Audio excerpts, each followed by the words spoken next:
आधी म्हणला पैसे देतो ना, आता पैसे देत नाही. मला कामावर जायचं हो, एवढं. ओ सरपंच काय चाललंय? काय हा लाज अहो, वाटते तुला? आमचं- लाज वाटती? हा तू शांत बस. शांत बस म्हणजे बोल आमचा नको पोटा पुढचा. पाण्याचा धंदा आहे तो. तुझे आई वडील दररोज माझ्याकडे येते आणि माझ्या मुलाला मुलगी बघा सरपंच. हा लाज वाटते तुला?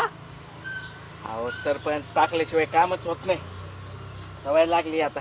असं जर बघितलं तर काय विषय होणार आहे? अहो सरपंच मग आम्ही काय करायचं? आमचं पोटा पाण्याचं काम तू नाही. लांब धंदा करते रम्या, तुला मी किती वेळा सांगितलं होतं? हा? राहू दे ना, एवढं काय होते. अरे सगळ्या गावातले धंदे बंद झालेत, लाज वाटायला पाहिजे तुला. अहो सरपंच कशाला ह्यांच्या तू का बस कान ठेव फोडी आगापणा केला ते. मग आम्ही काय बस करायचं? खाली. आम्ही काय करायचं? कसं काय? तुम्ही तो दोघ जण दारू कुठे ऐकत होता? तळे पैसे ना तू टाक. तुम्ही गावात आलात का? मी काय म्हणतो, अरे शाळेत पोरं जाते, हायस्कूलला जाते, जरा आकली धरा. कमवायचं अरे दारूच आहे का तुमचं पोट? लोक मजुरी बघा कशी करतात. ओ सरपंच नका लय शिकवू आम्हाला, आम्ही काय करायचं मग? हे बघ, तसलं आमच्या बोललो लेकरं बा. बाळं याच्यावरच बोलतात. अरे गाव आदर्श केल्यात काय काय ठिकाणी, मला तुला टाकलेलं आदर्श करायचंय. कशाला सांगायची तू? किती वेळा सांगितलंय? अल्ला का लांब होतो तुम्ही गावात काय लागलात?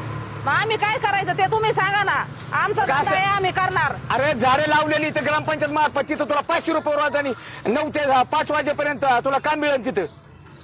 आणि तू असं कर ना जरा, म्हण ना मला. अरे नवी तरी बायको आहे तुम्हाला, दारूवाले कशी अशा रम्या, तुला सांगायची गरज नाही. हा हे बघा सरपंच, आम्ही आहे ना पोलिसांचं सगळं मॅनेज करतोय.